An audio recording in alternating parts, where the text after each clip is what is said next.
Hello everyone. इस video में हम अपना स्वतंत्रता संग्राम को आगे बढ़ा रहे हैं और इससे पहले हमने कोमागाटा जो इंसिडेंट हुआ था प्रथम विश्व युद्ध के समय उसकी चर्चा करी है। आइए हम शुरुआत करते हैं कि होम रूल मूवमेंट भारत में किस तरीके से स्टार्ट हुए और उनका उद्देश्य क्या था। बैकग्राउंड में पहले डिस्कस करते हैं। बैकग्राउंड में डिस्कस करने से पहले हमें घटना याद होनी चाहिए 1908 का एक अलीपुर बॉम्ब केस हुआ था जिसमें खुदीराम बोस और प्रफुल्ल कुमार चाकी ने बॉम्ब फेंका था और खुदीराम बोस को फांसी की सज़ा हो गई थी और प्रफुल्ल कुमार को ने अपने आप को गोली मार के अपनी हत्या कर ली थी, आत्महत्या कह सकते हैं। और इसी चीज़ का सपोर्ट कर दिया था किसने, तिलक ने, अपने न्यूज़पेपर के माध्यम से। और तो तिलक को 1908 से लेकर 1914 तक के लिए जेल हो जाती है और वो 14 में रिलीज होते हैं गर्मियों के टाइम्स में। जब तिलक 1914 में जेल से रिहा हुए तो उन्होंने अपने जीवन के इम्पोर्टेंट 8 वर्ष इस जेल में गुजारे थे। तो तिलक को एक बात तो समझ आ ही गई थी कि अगर हमने इस तरीके से खुलेआम विरोध किया ब्रिटिशर्स का तो फिर से हम जेल में डाल दिए जाएंगे। और कांग्रेस इनका कोई समर्थन नहीं करती थी। जैसे गांधी जी को रिहा कर दिया जाता था, 6 साल की सज़ा है, 2 साल में, 1.5 साल में, बट तिलक को पूरी 6 वर्ष की सज़ा गुजारनी पड़ी थी। तो तिलक ने अपने एटीट्यूड में चेंज लाए कि अब एक कह सकते हैं एक बहुत ही बैलेंस्ड अप्रोच लेकर तिलक चलेंगे, राइट। और तिलक जब आते हैं तो 1915 में, हम 1915-16 के अंदर हम क्या देखते हैं, उसी समय वर्ल्ड विश्व युद्ध चल रहा होता है। तो तिलक क्या करेंगे, भारतीयों से आह्वान करेंगे कि आप लोग ब्रिटिश सरकार का समर्थन करिए और साथ में इनका रिक्रूटमेंट भी जो आर्मी वगैरह है उसमें भी आप शामिल होइए और लड़ाई लड़िए। तो आप ये कह सकते हैं कि अब तिलक के एटीट्यूड में पूरा चेंज आ गया था। आखिर अब ये होम रूल मूवमेंट हम चला क्यों रहे थे, क्योंकि अब आते आते यानी कि 1905 के बाद से कोई बड़ा आंदोलन हुआ नहीं था। तो जो नेशनलिस्ट थे उन्हें अब ये लगने लग गया था कि अब ये सही समय है कि सरकार के ऊपर प्रेशर क्रिएट करना चाहिए जिससे कि उनको कुछ मांगे को कुछ कंसेशंस प्राप्त हों, क्योंकि सरकार वल्नरेबल है। 1915-16 के अंदर या फर्स्ट वर्ल्ड वॉर है वो चल रहा है। इसके अलावा जो मॉडल रिफॉर्म्स आया हुआ था 1909 में, इससे मॉडरेट्स जो थे वो खुश नहीं थे, नरम दल के लोग खुश नहीं थे, असंतुष्ट थे। इसके अलावा युद्ध की वजह से जो भी प्रॉब्लम्स, चाहे वो इकोनॉमिक कॉसेस की सबसे बड़ी बात हो, चीज़ों के दाम बढ़ रहे थे, इनकी वजह से जो जनता है वो बड़ी परेशान थी। इस वजह से उन्हें लग रहा था कि सरकार को हमारी सुननी चाहिए और बिना आंदोलन के ही सुन नहीं सकते हैं। और जो भी युद्ध था, जो मेजर इंपीरियलिस्ट पावर्स के बीच में लड़ा जा रहा था, इंपीरियलिस्ट पावर का मतलब क्या होता है, तो साम्राज्यवादी शक्तियाँ हैं। चाहे वो जर्मनी की बात करें, वो भी अपना राज्य क्षेत्र बढ़ाने की बात कर रहे थे, वही हाल फ्रांस का भी था, वही हाल ब्रिटेन का था। ये सब साम्राज्यवादी शक्तियाँ थी। वही हाल इटली का था, इटली का नज़र थी अपनी इथोपिया पर, ठीक है ना। तो ये जो साम्राज्यवादी शक्तियाँ आपस में लड़ रही थी, इससे इनका जो प्रोपेगेंडा था ये सबके सामने ओपन हो चुका था और असलियत ये ओपन कर दी थी कि ये सबको भी हराया जा सकता है। इसके अलावा जो तिलक है, इंपॉर्टेंट रोल यहाँ पर है तिलक जब जेल से रिहा होकर आ गए जून 1914 में, तो अब मैंने अभी बताया था, अब उन्होंने कॉन्सिलेटरी जेस्चर्स अपनाया हुआ था, यानी कि कह सकते हैं सौहार्दपूर्ण रवैया अपनाया हुआ था और सरकार को रिएश्योर किया था कि अब वो अपने एक्शंस उस तरीके से नहीं करेंगे, खुलेआम विरोध नहीं करेंगे। And the moderate that he wanted like the Irish home rules. और साथ में बड़ी बात है कि वो ये चाहते थे कि जैसे आयरलैंड में होम रूल लीग दिया गया है उसी तरीके से हमें भी होम रूल लीग यानी कि होम रूल दिया जाए। होम का मतलब होता है घर यानी कि स्व, और रूल का मतलब होता है राज। तो तिलक का जो कॉन्सेप्ट ऑफ स्वराज्य है वो अब यहाँ पर चेंज होता है और वो आयरिश होम रूल की तरीके से काम करेगा। होम रूल मूवमेंट की शुरुआत करते हैं। होम रूल मूवमेंट भारतीय स्वतंत्रता संग्राम में प्रथम विश्व युद्ध के दौरान यानी कि 1916 होता है। अब इस होम रूल से दो लोगों ने होम रूल लीग की स्थापना करी है। एक तो स्वयं एनी बेसेंट जो जो खुद आयरलैंड से बिलोंग कर रही थी, जहाँ पे होम रूल गिवन था, ब्रिटिश की आयरलैंड भी कॉलोनी हुआ करती थी। और दूसरे स्वयं में बाल गंगाधर तिलक। सबसे बड़ी बात यह है कि डेफिनेट कैंपेन फॉर जो होम रूल के लिए जो कैंपेन चलाए गए वो उनकी शुरुआत ही होती है कि इन्होंने एनी बेसेंट ने कॉमनवील नाम की जो पत्रिका चलाई थी, वहाँ से उस कॉमनवील में ये बार बार विचार दे रही थी एक होम रूल नाम की संस्था का स्थापना करी जाना चाहिए जनवरी 1914 में, ठीक है। इसके अलावा Tilak started the Indian home league in April 1916। तो जनवरी में तो हुई थी एनी बेसेंट की लीग की जनवरी 1916 में अप्रैल 1916 में तिलक ने अपनी होम रूल स्टार्ट की और 5 महीने के बाद इन सितंबर में, नॉट नवंबर में, सितंबर में, ये सितंबर है यहाँ पे, हाँ, in the month of September any Besant ने अपनी होम रूल को स्टार्ट किया। तो अप्रैल में, तो ये बताओ पहले तिलक की होम रूल स्टैब्लिश हुई थी कि बेसेंट ही, तो याद रखना तिलक की, ठीक है। और एनी बेसेंट ने पर सितंबर 1916 में अपनी होम रूल स्टार्ट करी। अगर अब हम बात करें तिलक की लीग के बारे में, तिलक तो जो तिलक की लीग थी उसको पूरे महाराष्ट्र में काम करना था, पूरे महाराष्ट्र में, लेकिन मुंबई को छोड़कर। ये हमेशा याद रखना, ये कई बार पूछा जाता है कि मुंबई में किसकी लीग एक्टिव थी, तो हम बोलेंगे बेसेंट की। मुंबई सिटी में एनी बेसेंट एक्टिव थी, बाकी पूरे महाराष्ट्र में तिलक की लीग थी। और तिलक की लीग कहाँ पर एक्टिव थी? कर्नाटका के रीजन में, द सेंट्रल प्रोविंसेस यानी कि आज का मध्य प्रदेश, बरार के रीजन में, हैदराबाद का एरिया, और एनी बेसेंट की जो लीग थी बाकी पूरे इंडिया में। तो ज़्यादातर जो बड़ी, अगर पूछा जाए कि जो साइज है वो एनी बेसेंट की लीग का ज़्यादा साइज बिग था या फिर तिलक की लीग, तो आंसर वुड भी क्या है, तिलक की तो सिर्फ 2-3 राज्यों में लिमिटेड है ना, महाराष्ट्र में, उसमें भी मुंबई को छोड़कर में, और सेंट्रल प्रोविंसेस एंड बरार में, ठीक है।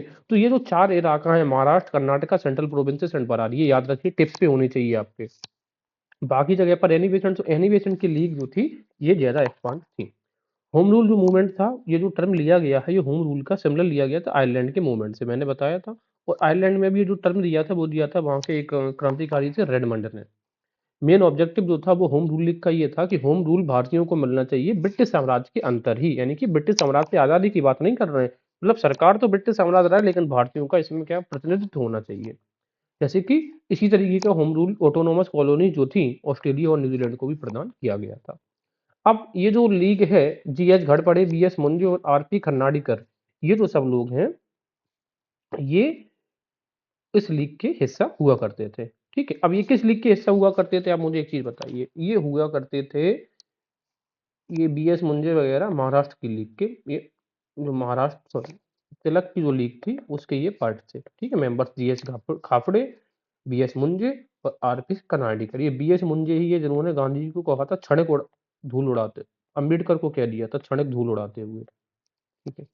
होम रूल लीग की अगर हम बात करें तो होम रूल लीग लॉन्च हुई थी मुंबई के अंदर, और इसका जो सेशन हेल्ड हुआ था वो हुआ था बेलगाम में अप्रैल 1916 में। तो तिलक ने जो प्रोपेगेंडा लॉन्च किया था in favour of home rule league का, अपना जो प्रोपेगेंडा है वो मराठा जो न्यूज़पेपर था और केसरी में वो प्रचारित करते थे। मराठा न्यूज़पेपर किस में निकलता था? अंग्रेजी भाषा में निकलता था, जबकि जो केसरी न्यूज़पेपर था ये मराठी भाषा में प्रकाशित होता था। जो पैम्पलेट्स निकाले जाते थे वो कन्नड़, गुजराती, मराठी और अन्य भाषाओं में भी निकाले जाते थे। इनकी जो मांग थी स्वराज की मांग थी, साथ में ये मांग थी कि भाषा के आधार पर राज्यों का निर्माण किया जाए।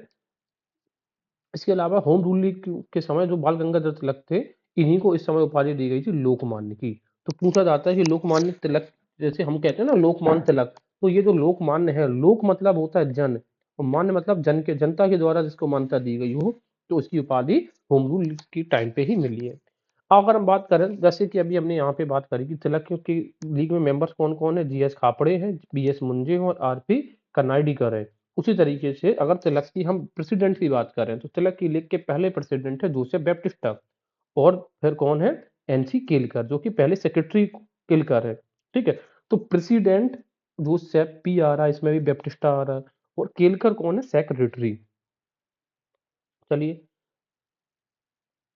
हाँ, अब हम देखेंगे एनी बेसेंट की होम रूल लीग के बारे में। अब एक चीज हमें याद रखना, एनी बेसेंट के दो न्यूज़पेपर हुआ करते थे। एक हुआ करता था कॉमनवील। कॉमनवील जो इनका न्यूज़पेपर है, ये जनरली ओरिजिनली न्यूज़पेपर नहीं था, ये मद्रास एक न्यूज़पेपर था मद्रास करके, उसको इन्होंने खरीद, सॉरी नहीं, ये नहीं, हाँ, कॉमनवील उन्होंने नया स्टार्ट किया था। और एक न्यूज़पेपर ये निकालती थी न्यू इंडिया। न्यू इंडिया जो न्यूज़पेपर है, ये मद्रास न्यूज़पेपर को खरीद कर इन्होंने इसका नाम दे दिया था न्यू इंडिया।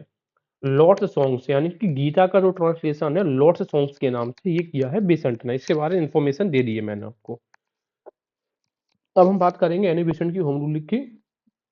एनी बेसेंट है, वो भारत आई थी इंग्लैंड से किसी ईयर 1893 में, कहाँ पे, थियोसॉफिकल सोसाइटी में काम करने के लिए। उन्होंने अपना जो हेडक्वार्टर है अड्यार मद्रास के निकट स्टैब्लिश किया था। एनी बेसेंट की जो होम रूल लीग थी वो फाइनली इनॉग्रेट होती है कब, सितंबर 1916 में। जबकि तिलक की जो लीड हुई थी वो अप्रैल में हुई थी। कहाँ पे? मद्रास के रीजन में। तो जॉर्ज अरुंडेल है इसके ऑर्गेनाइजिंग सेक्रेटरी बने थे। तो सेक्रेटरी, इसके पहले सेक्रेटरी कौन थे? George Arundale. जबकि तिलक की लीग के पहले सेक्रेटरी कौन बने थे? एनसी केलकर, और प्रेसिडेंट थे जोसेफ बैप्टिस्टा। हम्म इसके अलावा मोस्ट ऑफ द लीग्स, जो अधिकतर लीग का काम था, यानी कि लीग को चलाने वाले जो इंपॉर्टेंट विभूतियां थी वो थी अरुंडेल, जो अरुंडेल, सीपी रामास्वामी अय्यर बाद में सेक्रेटरी बने, और बीपी बढ़िया। अब जरा देखते हैं, जो अरुंडेल थे ये ऑर्गेनाइजिंग सेक्रेटरी बने थे, ऐसे सेक्रेटरी जिसने इसको ऑर्गेनाइज किया हो। बाद में सेक्रेटरी कौन रहे? सीपी रामास्वामी अय्यर। कौन? सीपी रामास्वामी अय्यर। और जो बीपी बढ़िया थे ये कौन थे? ट्रेजर ट्रेजर थे, ठीक है, कोषाध्यक्ष। तो कैसे? जब कोष कोष मतलब पैसा आता, तो पैसे को बढ़िया तरीके से आपको मैनेज करना पड़ता है। अच्छा, अब ये देखो, जैसे हम ये कहते हैं ऑर्गेनाइजिंग सेक्रेटरी कौन बने, तो याद कैसे रखेंगे? अरुण डेल। डेल का मतलब होता है पत्थर। तो इन्होंने बहुत सारे पत्थर ढोकर एक साथ इकट्ठे किए होंगे, तब जाके ये लीग की स्थापना कर पाए। एनी बेसेंट ने न्यू इंडिया और कॉमनवेल्थ नाम के दो न्यूज़पेपर चलाए थे। तो कॉमनवेल्थ जो है अडॉप्टेड कर लिया था its cardinal programme. Religious liberty की बात करते थे, धार्मिक स्वतंत्रता, राष्ट्रीय शिक्षा की बात करते थे, सामाजिक सुधार की बात की है, और पॉलिटिकल रिफॉर्म यानी कि राजनीतिक सुधार की बात करके साथ में कहते थे हमारा जो लक्ष्य है वो self government for India, India का within the British commonwealth, British commonwealth के अंतर्गत, उसके बाहर नहीं। ये चीज हमेशा याद रखना, विद इन की बात करी जा रही है, यानी कि अंग्रेजी हुकूमत, अंग्रेजी साम्राज्य के अंतर्गत ही। इसके अलावा कैंपेन भी बहुत चलाए गए थे इनके लिए, पब्लिकेशन बहुत सारे जर्नल्स का पब्लिकेशन किया गया था। अगर हम देखें कि जवाहरलाल नेहरू ने इलाहाबाद में, बी चक्रवर्ती और जे बनर्जी ने कलकत्ता में ये जो एनी बेसेंट की लीग थी उसको ज्वाइन किया था। अब ये बहुत इंपॉर्टेंट क्वेश्चन हो जाता है कि क्या जवाहरलाल नेहरू भी लीग से संबंधित थे? The answer is yes. और किसकी लीग से संबंधित थे? एनी बेसेंट की लीग से संबंधित थे। एनी बेसेंट की उपलब्धि की बात करें तो ये मॉन्टेग्यू डिक्लेरेशन 1917 में हुई थी, जिसको अगस्त डिक्लेरेशन भी कहते हैं, ठीक है ना। एनी बेसेंट ने अपनी लीग को का त्याग कर दिया था, लेकिन तिलक ने अपनी लीग को कंटिन्यू किया। मैं ये समझाता हूँ। देखिए अगस्त में, सॉरी, दिसंबर 1917 में, पहले ये समझिए आप कि अगस्त 1917 में मॉन्टेग्यू डिक्लेरेशन हुआ। अब ये मॉन्टेग्यू डिक्लेरेशन ये था कि ठीक है, ये कह रहे थे ब्रिटिश, ये कह रहे थे कि ब्रिटिश जो सरकार है ये चाहती है कि भारतीयों को सेल्फ गवर्नेंस की तरफ हम आगे बढ़ाओ, और ये हमारी नीयत में आता है और हम इसके बारे में विचार कर रहे हैं। तो बस इतनी डिक्लेरेशन से ही बेसेंट को ये लग गया कि हम जो होम रूल की बात कर रहे थे वो देने की बात, या उसके लगभग आसपास की चीजें देने की बात ब्रिटिश ने कर दी है। तो इस वजह से बेसेंट तो संतुष्ट होके इन्होंने अपनी लीग बंद कर दी, लेकिन तिलक अपनी लीग कंटिन्यू करते रहे। और बेसेंट संतुष्ट हो गई थी, तो यही कारण था कि दिसंबर 1917 में जब कलकत्ता का अधिवेशन हुआ था, तो उसकी अध्यक्षता किसने करी है? 1917 अधिवेशन की स्वयं एनी बेसेंट ने की है। कभी एग्जाम से फैक्ट पूछा ये जाता है कि ये बताइए कि पहली महिला जिसने कांग्रेस के अधिवेशन की अध्यक्षता करी थी वो कौन थी? Annie Besant. किस वर्ष करी थी? 1917। कहाँ पे की थी? कलकत्ता में। ठीक है। तो बेसेंट ने, इसके अलावा हम अगर बात करेंगे बेसेंट ने, कुछ और जानकारी करें बेसेंट की, तो 1911 में बनारस में इन्होंने एक समिति का गठन किया था जिसका नाम था the order of the star in the east. ये बहुत ही कम या कम ही सुना संगठन है, the order of the star in the east, ठीक है। और जेड्डू जो कृष्णमूर्ति थे उनको उसका अध्यक्ष बनाया गया था। तो the order of the star in the east उसके द्वारा स्टेब्लिश है, बेसेंट के द्वारा। किस ईयर में? 1911 में। हेड कौन थे? जेड्डा कृष्णमूर्ति। अब जेड्डू जो कृष्णमूर्ति थी इनके साथ में एनी बेसेंट के बहुत अच्छे संबंध थे। बेसेंट कंसीडर करती थी, यानी कि बेसेंट जेडी कृष्णमूर्ति को कहती थी, धर्मपुत्र कहकर उनको संबोधित करती थी, और इनको कहती थी फ्रीडम फ्रॉम द अननोन। ठीक है, इन्होंने एक किताब लिखी है जेडी कृष्णमूर्ति ने कि फ्रीडम फ्रॉम द अननोन। साथ में एनी बेसेंट ने जड्डू कृष्णमूर्ति को इसका अध्यक्ष तो बनाया था, उसको उनको धर्मपुत्र भी कहती थी, और उनको पांचवा अवतार, बुद्ध का पांचवा अवतार यानी कि मैत्री डिक्लेयर कर दिया था। किसको? जड्डू कृष्णमूर्ति को। इसके अलावा हम ये देखते हैं कि 1919 आते आते तक ये जो होम रूल लीग का जो एजिटेशन है ये मतलब धीमा पड़ जाता है। धीमा क्यों पड़ जाता है इसकी अभी मैं आपको चीजें बता रहा हूँ। क्या सबसे बड़ी बात है? एक तो इफेक्टिव ऑर्गेनाइजेशन की कमी थी, यानी कि जो प्रभावी संगठन होता है उसकी कमी थी। कम्युनल राइट्स, सांप्रदायिक दंगे हम 1917-18 में देखने को मिलते हैं। इसके अलावा the moderates who had joined the Congress after Besant's arrest were pacified by talks of reforms contained in the, अच्छा, जो मॉडरेट्स लोग थे, जो नरम दल के लोग थे, जो मॉन्टेग्यू रिफॉर्म्स आया था उससे संतुष्ट हो गए थे, इस वजह से अब वो वापस अपने काम पे लौट गए थे और बेसेंट की लीग का साथ छोड़ दिया था। और इसके साथ में जब बेसेंट को जेल में रखा गया तो बाद में बेसेंट जब संतुष्ट हो जाते हैं तो बेसेंट को भी जेल से रिहा कर दिया गया था। हुआ ये था, 1917 में बेसेंट को मतलब पकड़ के जेल में बंद करके कहाँ पे रखा गया था? ऊटी में। और जब इनको ऊटी में रखा गया था तो सर सुब्रमण्यम अय्यर, ये क्वेश्चन बहुत पूछा जाता है कि वह कौन से शख्स थे जिसने एनी बेसेंट की गिरफ्तारी के विरोध में अपनी नाइटहुड की उपाधि त्याग दी थी। तो वो पर्सन का नाम है सर सुब्रमण्यम अय्यर। सितंबर 1917 में उनको छोड़ दिया जाता है और इसी के बाद हम क्या देखेंगे कि वो कलकत्ता का जो सेशन होगा, वो कलकत्ता सेशन 1900, अब देखो ये कब पकड़ी कब गई है, सितंबर में। तो सितंबर में ये पकड़ी जाती हैं और दिसंबर में जाके 1917 के सेशन में की जाके क्या करेंगी, अध्यक्षता करेंगी। चौथा बड़ा कारण क्यों पूछा था कि ये लीग की मूवमेंट धीरे धीरे जाके अपना दम तोड़ रहे थे। पैसिव रेजिस्टेंस की जो बात एक्सट्रीमिस्ट लोग कर रहे थे, kept the moderates off from activity from September 1918 onwards. सितंबर 1900 बाद से जो मॉडरेट से वो इन सब चीजों से दूर ही रहे। तो जब मॉडरेट का समर्थन नहीं मिला तो फिर इसको ज्यादा एनर्जी नहीं मिली।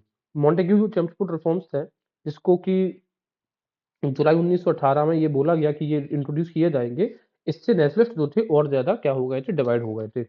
जो मॉडरेट्स थे अब वो ये मान रहे थे कि आप हमें 1919 का जो रिफॉर्म्स आ रहे हैं, आने वाले हैं, डिक्लेयर होने वाले हैं, अनाउंस होने वाले हैं, हमें उनकी इंतजार करना चाहिए, उसमें निश्चित तौर पे हमें रियायतें दी जाएंगी। जबकि जो एक्सट्रीमिस्ट लोग थे जैसे कि तिलक थे, उनका ये मानना था कि शायद उतनी ज्यादा रियायतें नहीं न दी जाए, हमें कंटिन्यू करना चाहिए। तो यहाँ पर एक तरीके से contradiction between moderates and comrades हमें देखने को मिलता है।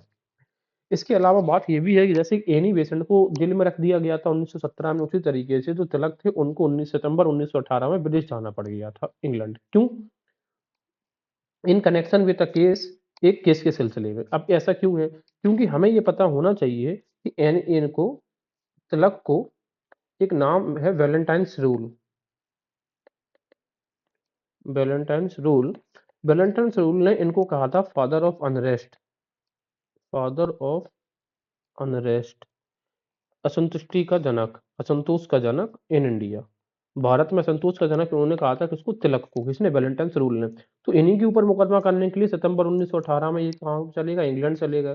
और जब ये इंग्लैंड चले जाएंगे तो फिर यहाँ पे इसकी बागडोर कौन संभालेगा? कोई भी नहीं। जबकि एनी बेसेंट ये बता चुके हैं, ठीक है। अब जब ये सब लोग चले गए हैं तो ये मुख्य कारण हमने देखे हैं कि क्यों ये एजुटेशन ये फेल हो गया था। पहला, इफेक्टिव ऑर्गेनाइजेशन की कमी थी, कम्युनल लॉर्ड्स हो गए थे, मॉडरेट्स हैं वो अब संतुष्ट हो गए थे अगस्त घोषणा की।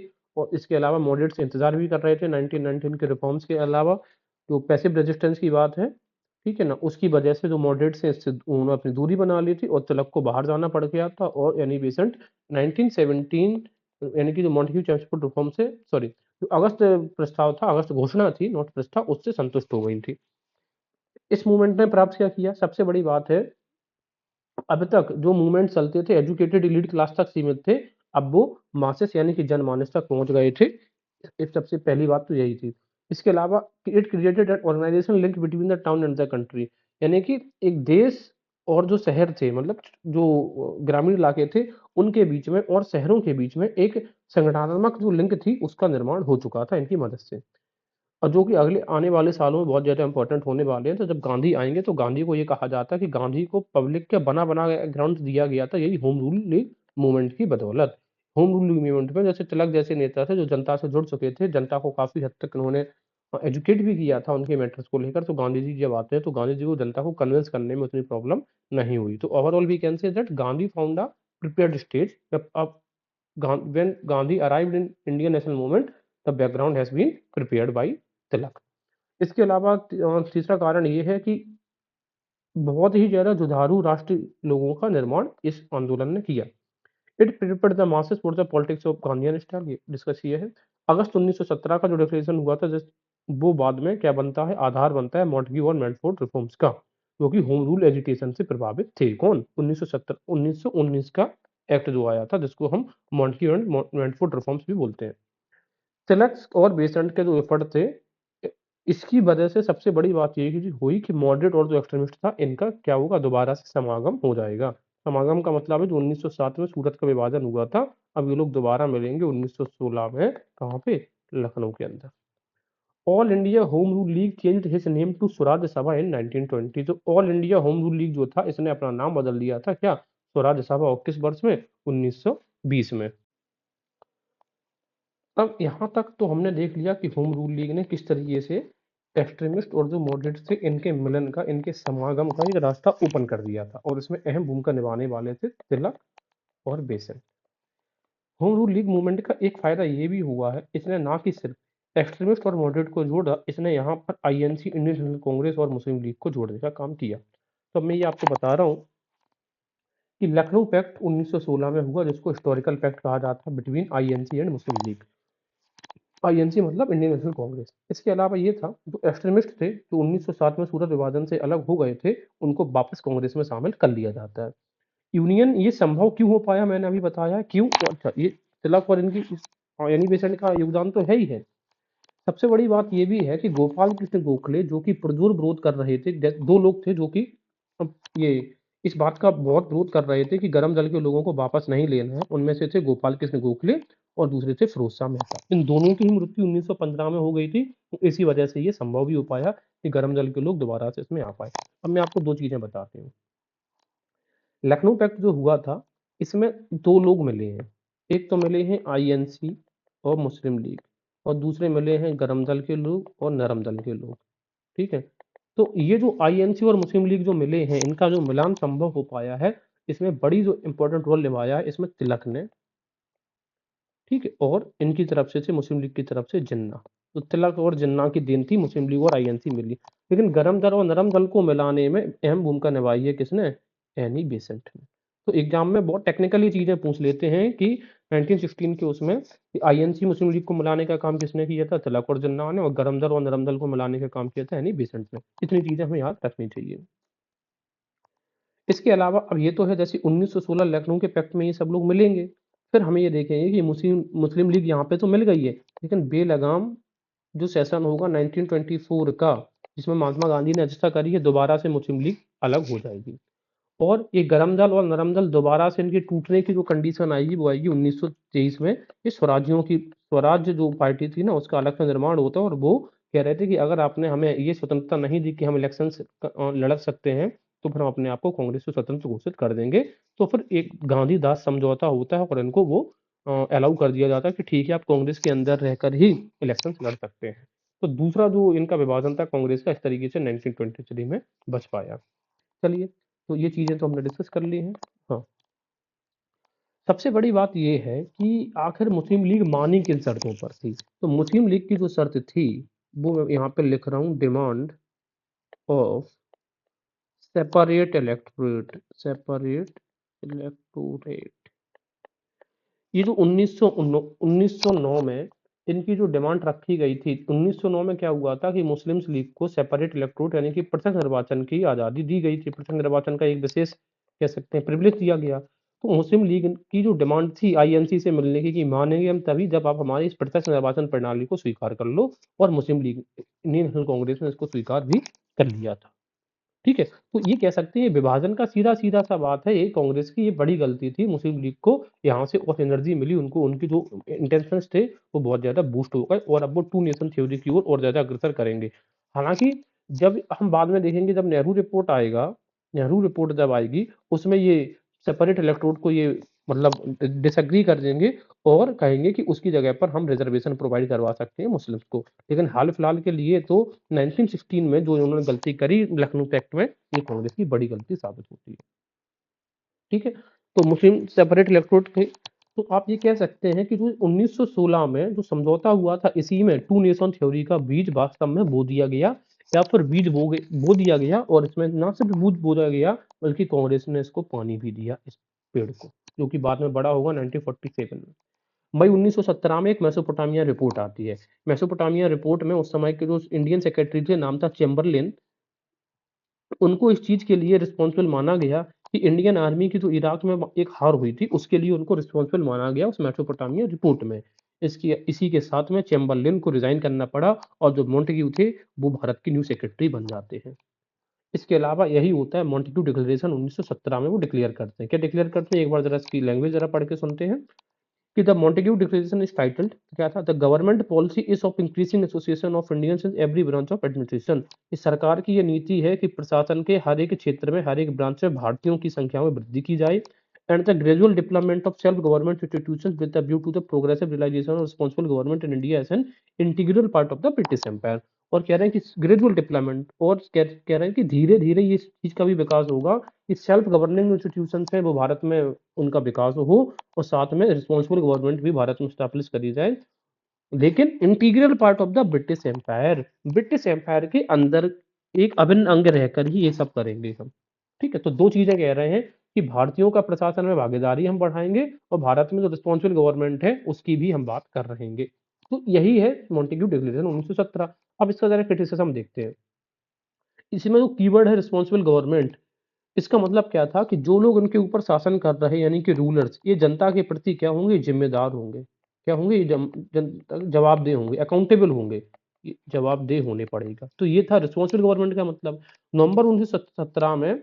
लेकिन इसकी बहुत ज्यादा, इनको आप ये कह सकते हैं मॉन्टेग्यू का जो डिक्लेरेशन था 1917 का जो रिफॉर्म्स था, यही बाद में जो सब्सटैंशिएट फॉर्म लेकर आता है वो आता है 1919 का मॉन्टेग्यू चेम्सफोर्ड रिफॉर्म्स के रूप में आते हैं। 1919 का जो एक्ट आया था मॉन्टेग्यू जो डिक्लेरेशन था, अगेन एक गैप के बाद, एक डेढ़ मतलब दशक के गैप के बाद क्वीन विक्टोरिया का जो प्रोक्लेमेशन था 1858 के बाद, और इसको कहा गया था मैग्ना कार्टा ऑफ इंडिया।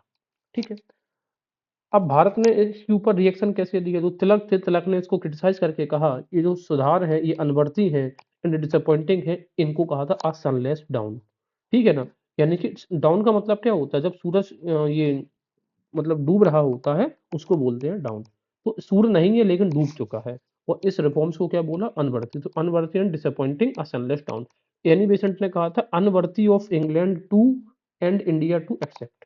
ठीक है, तो ये इंग्लैंड को देने के लिए अनवर्ती और भारत इसको एक्सेप्ट नहीं करेगा। सुरेंद्रनाथ बनर्जी ने, हालांकि अब ये क्वेश्चन पूछते हैं, देखो विरोध तो किया, तिलक ने भी किया, बेसेंट ने भी किया, क्यों, क्योंकि जो तिलक और बेसेंट हैं इन्हीं की दोनों के स्टेटमेंट क्यों पढ़ रहे हैं, क्योंकि यही दोनों लोग 1916 में अपनी होम रूल लीग आंदोलन को चला रहे थे। लेकिन यहाँ पर एक शख्स है सुरेंद्रनाथ बनर्जी, ये बहुत इंपॉर्टेंट हो जाता है। सुरेंद्रनाथ बनर्जी एकमात्र ऐसे शख्स थे या एक बड़े कांग्रेसी नेता थे जिन्होंने ये मेंटल डिक्लेरेशन को सपोर्ट किया। लेकिन कांग्रेस के अन्य लोग सपोर्ट तो कर नहीं रहे थे 1918 में। इस वजह से इन्होंने ये कांग्रेस से अलग होकर उन्होंने ऑल इंडिया लिबरल फेडरेशन नाम की पार्टी बना लेते हैं। तो इसी पार्टी में दो लोग बहुत इंपॉर्टेंट रोल प्ले करेंगे। एक तो तेज बहादुर सप्रू, जो गोलमेज सम्मेलन में हिस्सा लिया, गांधी जी का जो ये कह सकते हैं जो कम्युनल पैक्ट के विरोध में जो अनशन पर बैठे थे, जो पूना पैक्ट साइन हुआ उसमें तेज बहादुर सप्रू का बहुत इंपॉर्टेंट रोल है। और दूसरे नाम था वी एस श्रीनिवास शास्त्री, ये दोनों ही लोग ऑल इंडिया लिबरल फेडरेशन से एसोसिएटेड थे। इसके बाद ड्यूक मेमोरेंडम आता है। ड्यूक मेमोरेंडम क्या है, 1919 का जो मॉन्टेग्यू चेम्सफोर्ड रिफॉर्म्स आना था, तो उसके पहले जो भी प्रिपरेशन हो रही थी, छोटी छोटी रिपोर्ट्स पहले बनाई गई थी, पब्लिश करी गई थी, उन्हीं को कहते हैं ड्यूक मेमोरेंडम। तो कमेटी जो थी अंडर मॉन्टेग्यू चेम्सफोर्ड में, ये तीन कमेटीज का निर्माण हुआ था। पहली कमेटी का नाम है फ्रेंचाइजी कमेटी। क्या नाम है, फ्रेंचाइज कमेटी। इसके अध्यक्ष थे Lord Southborough. Function committee Richard Feetham, और committee on home administration Lord Crewe. अब इसको याद रखने का तरीका कैसे है, देखो, तो फ्रेंचाइज है ना, फ्रेंचाइज क्या है, हम लोग बोरो करते हैं, जैसे आईपीएल वगैरह में फ्रेंचाइज क्या होती है, बोरो कर ली जाती है। ठीक है, एफ से फंक्शन, एफ से फीतम। होम एडमिनिस्ट्रेशन यानी कि घर के प्रशासन में तो हमें सबको क्रू मेंबर की तरीके से काम करना पड़ता है, इन्हीं को मार्क्यूस ऑफ क्रू भी बोला जाता था। तो ये तीन तरीका होगा हमें याद करने का। अब आता है भारत सरकार अधिनियम 1919 में आया। तो इसमें क्या, इसने क्या किया कि प्रांतों में द्वैत शासन की स्थापना कर दी। प्रांतों में द्वैत शासन की बात क्या है, यानी कि डायरकी हो गई प्रांतों में। तो अब यहाँ पे रिस्पॉन्सिबल गवर्नमेंट कहाँ रह गई, रिस्पॉन्सिबल तो उन्होंने, डायरकी का मतलब क्या था कि एक तरफ तो एक ब्रिटिश एग्जीक्यूटिव काउंसिल थी और दूसरी तरफ इंडियन मिनिस्टर्स थे। तो अब जो अर्थ डिक्लेरेशन में रिस्पॉन्सिबिलिटी की बात करी जा रही थी रिस्पॉन्सिबल गवर्नमेंट की, वो इंडियंस को रिस्पॉन्सिबल बना दिया गया, जबकि इनके पास कोई भी, आप ये कह सकते हैं, जो रेवेन्यू मैटर्स थे वो इनके हाथ में थे ही नहीं। तो ये तो भाई दोगलापंथी कर दी थी ब्रिटिशर्स ने। तो ये तो प्रांतों में दो शासन की व्यवस्था कर दी गई, डायरकी कर दी गई। तो इसी चीज के लिए मंत्री के वी रेड्डी ने कहा था कि मैं विकास मंत्री था किंतु मेरे अधीन वन विभाग नहीं था। अब भाई विकास तो हो गए लेकिन वन नहीं है, तो कहाँ वनों में या वनों से संबंधित जो भी क्षेत्र है उनमें कैसे विकास होगा। मैं सिंचाई मंत्री था किंतु मेरे अधीन कृषि विभाग नहीं था। अब ये बताइए कि आप सिंचाई मंत्री तो हैं लेकिन कृषि विभाग ही नहीं है, तो सिंचाई कहाँ कर दोगे। कहने का मतलब है डायरकी सिस्टम का ये बड़ा फिनोमेना था, यानी कि एक बड़ी चूक थी। ये नाम मात्र का डिक्लेरेशन जो किया गया था मॉन्टेग्यू डिक्लेरेशन, उसमें एक भारतीयों के साथ धोखा हो गया था।